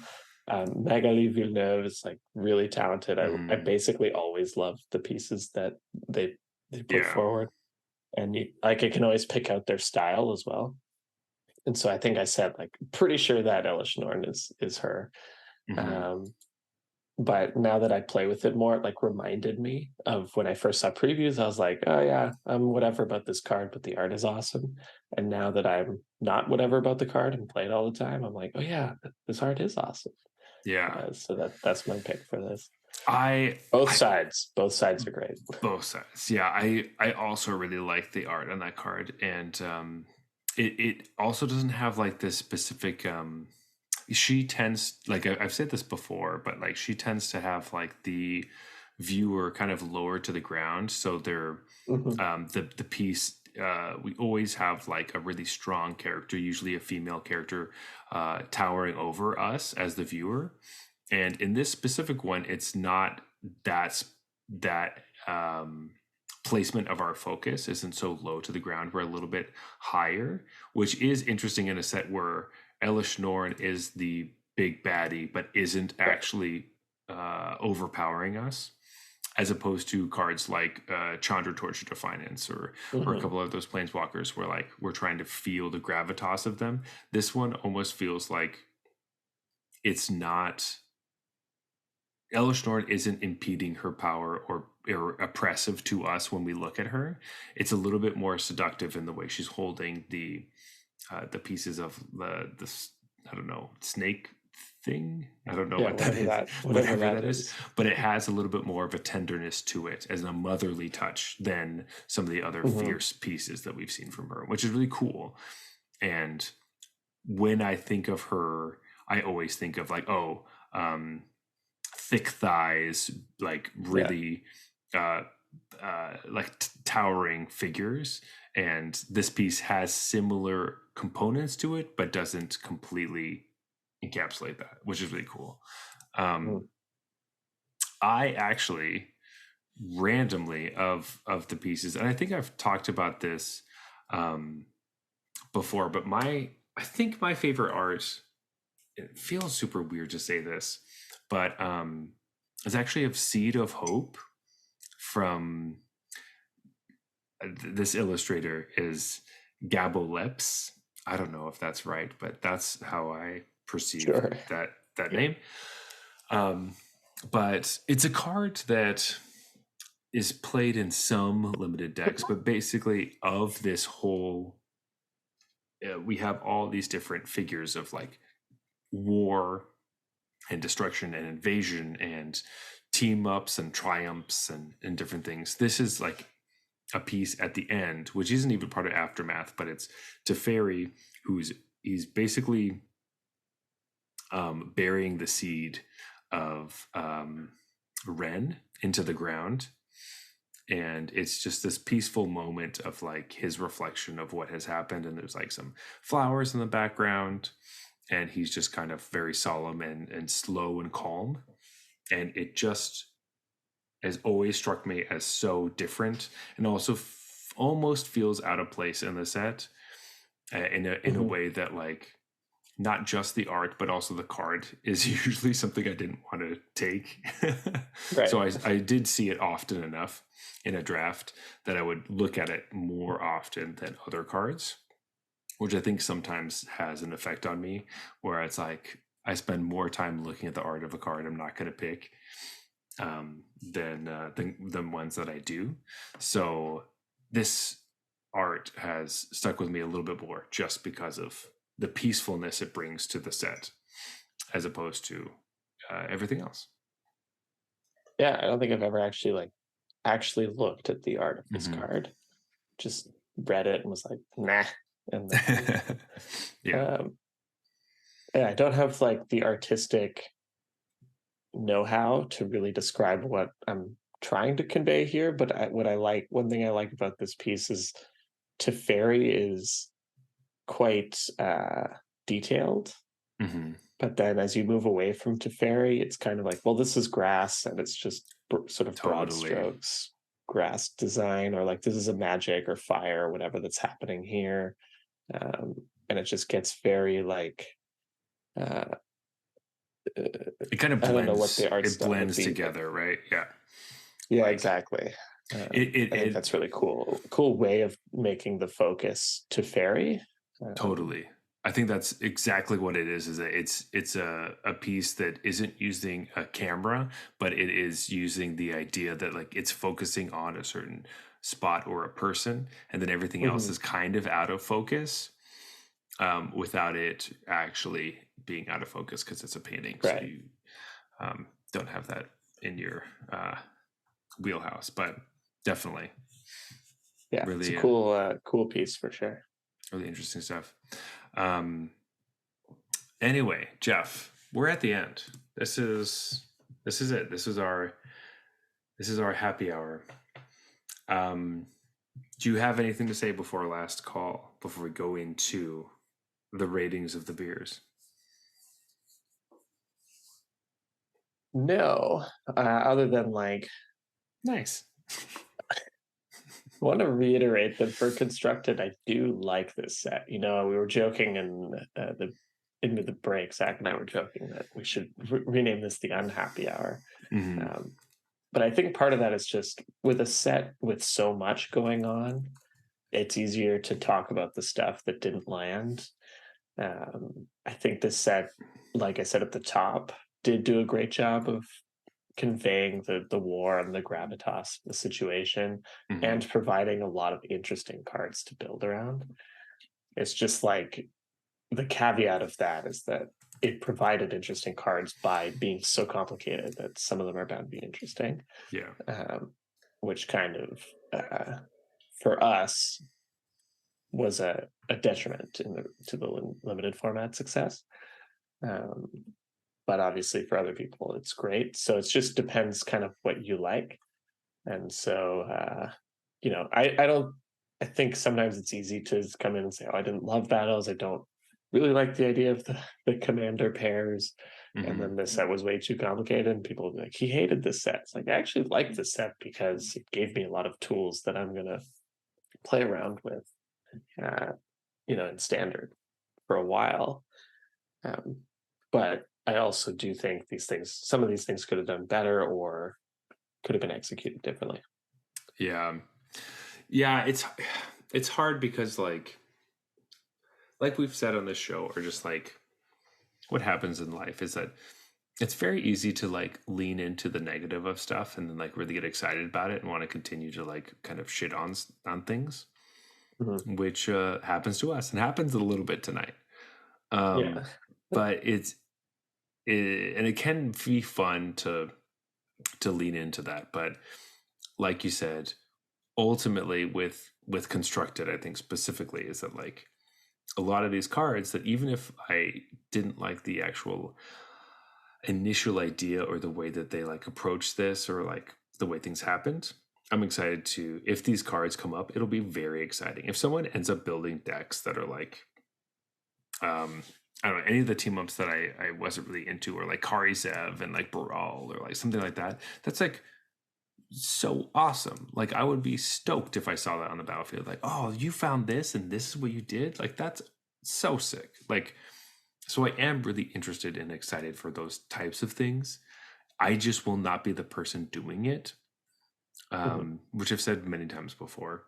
But I love seeing that innovative types of things, and none of those have. I mean, okay, maybe I'm being hypocritical because, to be fair, the card that I like a lot is Thalia and the Gitrog monster. So like maybe I'm a specific person that loves Thalia and the Gitrog monster, and then a lot of other people are like, oh, but this is the best team up version, whatever. And I'm Right. like, well, if it's not Thalia and All the the other Gitrog ones are monster, stupid. so maybe I'm literally that person, and like I just don't know it. Like that could easily be it. So I take that fault as my own. That's totally fine. But yeah, I'm excited to see what happens with the rest of the set, what people build with these decks, what standard's going to look like in August. All those things sound really interesting to me, and I can't wait to evolve and to continue to grow with this set. So um, yeah, I want to see what happens in this 3 years of standard we have with this set. All right, Jeff. Let's talk about some beers. It's good. I am ready. So we have 2 beers to rate this evening, and as always, we rate our beers on a scale from bronze to mythic, just like the tiers in Arena. This has nothing to do with what tier you are in currently, because everyone is in different tiers at different times. But with that being said, bronze beers are trash. They're horrible. You can't really finish them. We've never rated a beer bronze before, but maybe we'll find one Maybe sooner or one day. later. Yeah, we'll rate a beer bronze, but they're yucky. Silver beers are sort of just uninteresting.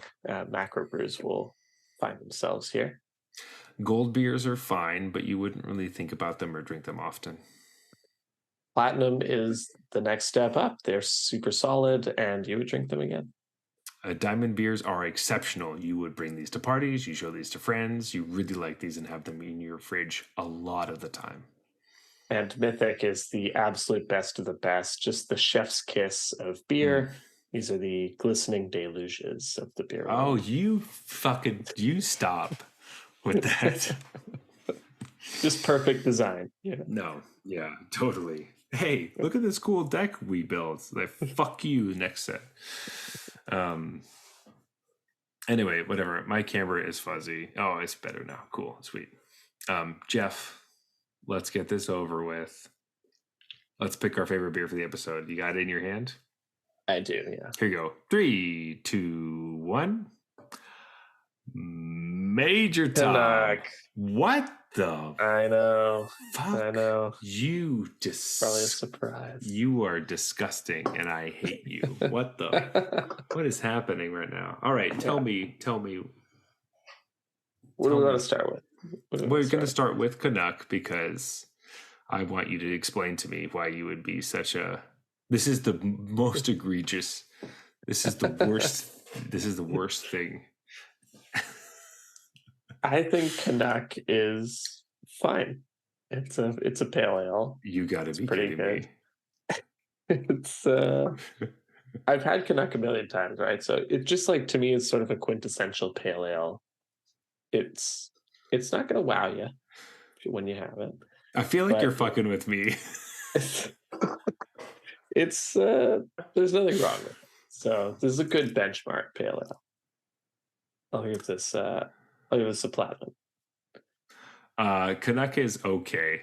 I don't like it very much, and I try not to drink it very often. So this is gold for sure. Okay, interesting.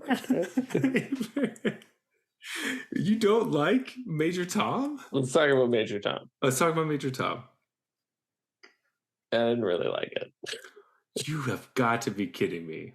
I was bummed. I was expecting it to be really good, and then I thought it was like just kind of okay, which maybe is more of an expectation versus reality thing. Okay. Like, this is so much worse than Twice as Mad Tom for me. I don't know. It tasted like Citra and juice. Just like Citra juice. I love this beer so much. I was that's great. I think this is better than Twice as Mad Tom. Oh, I was like, no. This is so good. I was like, I want more of this right now. It is so smooth and so juicy and tasty. Oh, man. Exactly. I loved this. This is Citra juice, man. It was so good. It's Citra and Mosaic and Amarillo. Yeah, I only really tasted the Citra. I didn't realize it actually tells you what's in it at the back. Yeah, it's got Amarillo, four. Mosaic, and Simcoe. Yeah. Amarillo. Amarillo. Yeah. I think I said Amarillo earlier, but like. Yeah, I think I literally just said it. So it's fine. It's I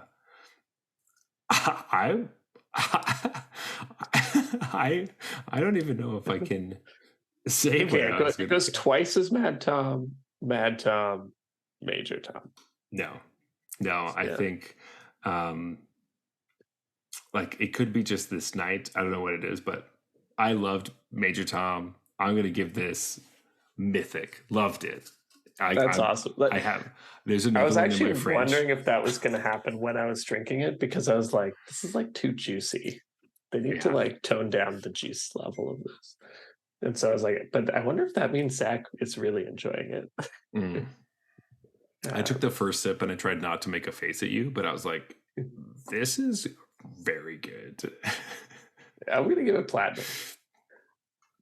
Ooh. And my system is that Twice as Mad is Mythic, Mad Tom is Diamond, and Major Tom is Platinum. Then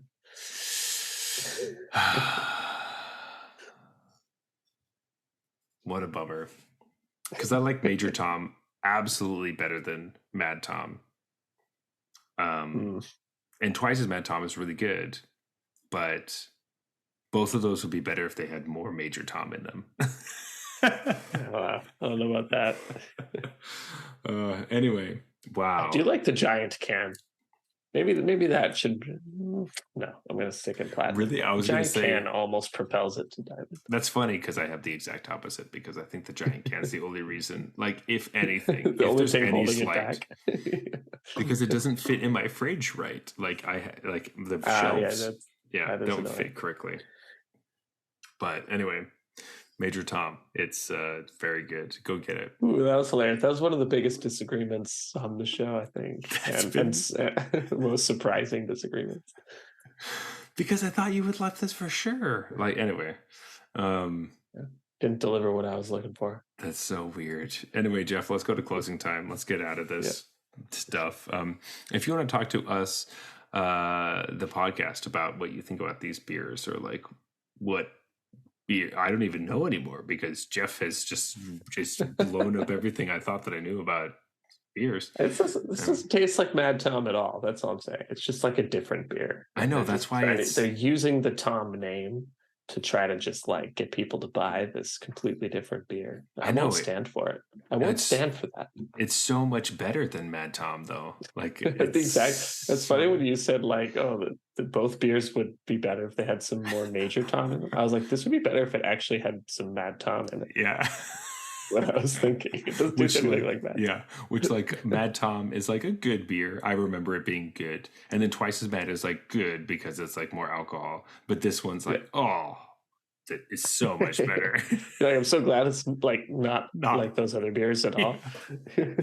Exactly. That's so funny. Anyway, you can always talk to us at Arena Regulars on Twitter and Instagram. You may also find us on MTG Arena itself, probably playing Rogues. Our username will be Arena Regulars Podcast. If you want to talk to me personally, you can find me at Zulberg. That is ZULBERG on Twitter and Instagram. But Jeff, where can they find you?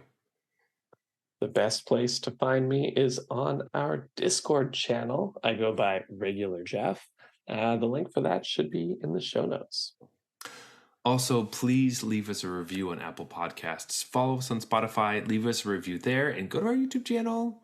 Give a comment, give a like, subscribe, all the different kinds of things. We love to hear feedback, and we'd love to talk to you. This has been the Arena Regulars. Reminding you that the best sideboard card in Standard is Glistening Deluge. Good night.